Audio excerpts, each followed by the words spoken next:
Welcome to Better Said Than Written, the podcast that shares inspirational excerpts from books, essays, poems, and quotes that when read aloud just sounds better said than written. I'm your host, Tamika Cody. For the revamp and return of Better Said Than Written, I plan to share stories from or about people who overcame difficult challenges in their lives. Stories of survival. The goal? To help others who may be going through struggles of their own. Some people are strategically looking for inspiration or a blueprint on how they can move forward in their life's journey. Take a moment to think about it. As we navigate through this thing called life, there are moments we just don't know what to do. No matter how much we consult our friends, family, or therapist, Google, or ask ChatGPT for advice, it's the real-life stories from strangers that helps us get through troubled times.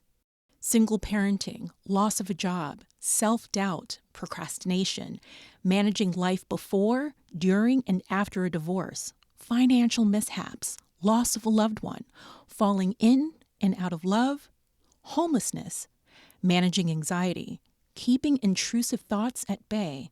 Well, you get the point. All of the above, I've dealt with at some point in my life, and I'm still here. I survived even when I couldn't see the light at the end of the tunnel. What helped me get through? Reading memoirs, watching documentaries, and pausing my scroll to listen to those who had the courage to share their stories of survival on social media. To kick this series off, I intended to share one peg of my survival story with you. But a headline from the Los Angeles Times stopped me dead in my tracks. Molly Wadzek-Krause published a personal story where she shared how a cooking show saved her from anorexia and depression. While reading through the piece, I thought, now this is the perfect SOS. Stories of survival. The show? Barefoot Contessa. The headline? How Garten changed my life. When depression and anorexia gripped me, it took months of watching her TV show to improve my relationship with food. People often imagine eating disorders as the result of a diet culture, low self-esteem, and a distorted body image. While these factors contributed, the eating disorder I developed as a teen was Ouroboros, born from the suffocating grip of my first encounter with depression. In an attempt to cope, I turned inward, seizing control over the one thing I could. My body. Every morning I stood in front of the mirror, pinching the skin around my waist, measuring my self-worth by what fit in my hand. Depression and anorexia became inseparable, locking me in a downward spiral.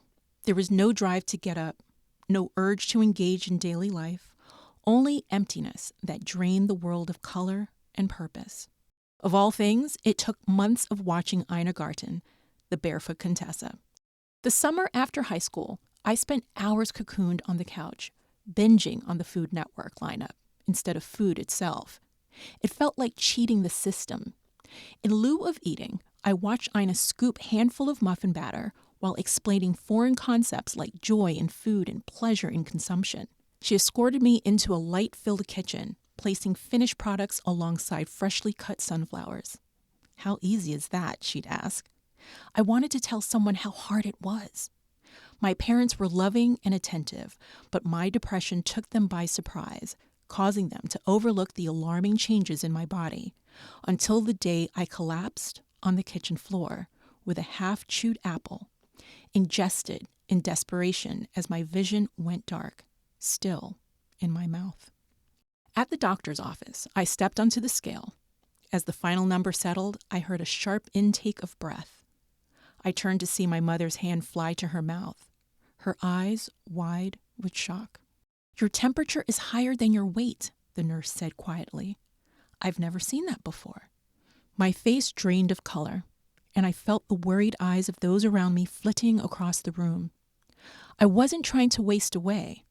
It was just that shrinking, taking up as little space as possible felt like the only way to manage the unbearable weight of existing. My parents brought up nutritionists, therapists, but I convinced them that I could handle this on my own, that it wasn't a big deal, just a phase I could snap out of it if I wanted. My days merged into one another, and the longer I remained horizontal, the easier it became to avoid eating. After an entire summer of this routine, something shifted.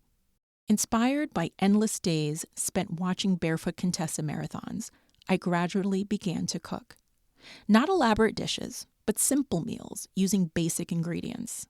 I experimented with flavors, unsure how they'd turn out, initially too horror-struck to sample.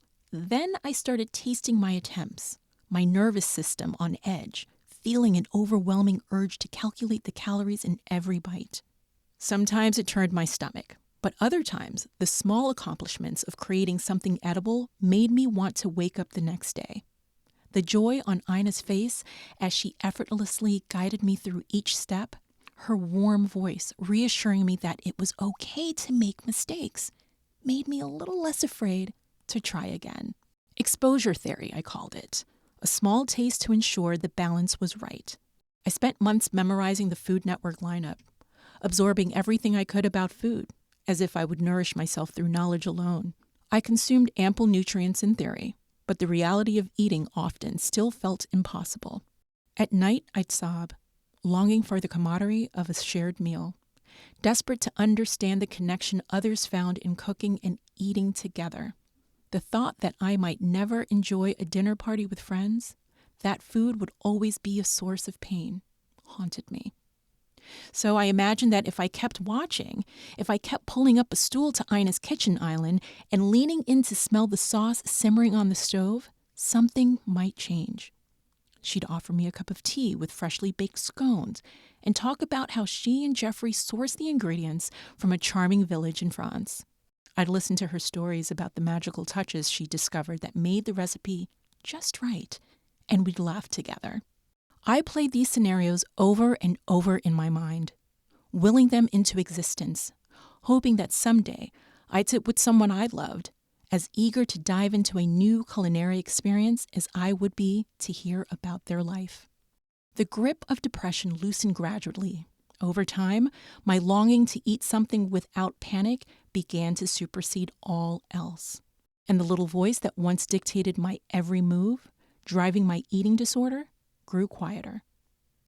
That voice never vanished completely. Body image remains a challenge, particularly as I age and after I had children. I've come to regard the voice as a small feral pet that occasionally needs reassurance. I softly tell it, "It's okay. I don't need you right now. You can rest. I can rest." I'd be lying if I claimed to be fully recovered. For me, recovery is a moving target, a state of flux, but I'm no longer at the mercy of the beast that once ruled my life. I may never be a great cook. I'm impatient, disorganized, and inefficient under pressure. But when I read Ina's memoir, I'll still hope to find reconciliation with ideals she embodies, exemplary results in the kitchen, alongside a life where food is a celebration instead of a challenge.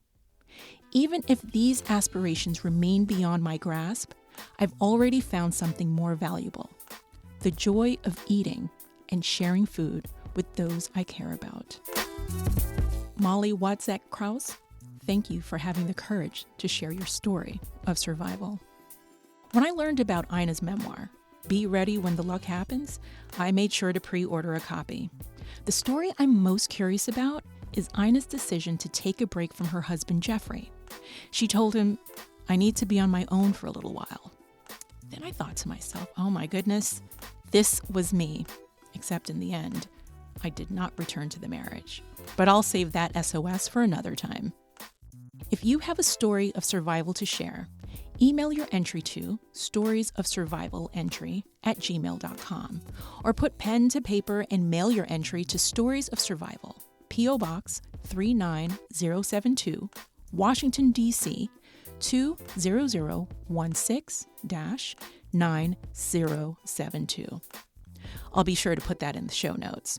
Thanks for tuning in. Until next time, continue to move forward on your journey. And if you're tired, it's okay to take a break, but don't stay stagnant for too long. Someone is waiting to learn from you.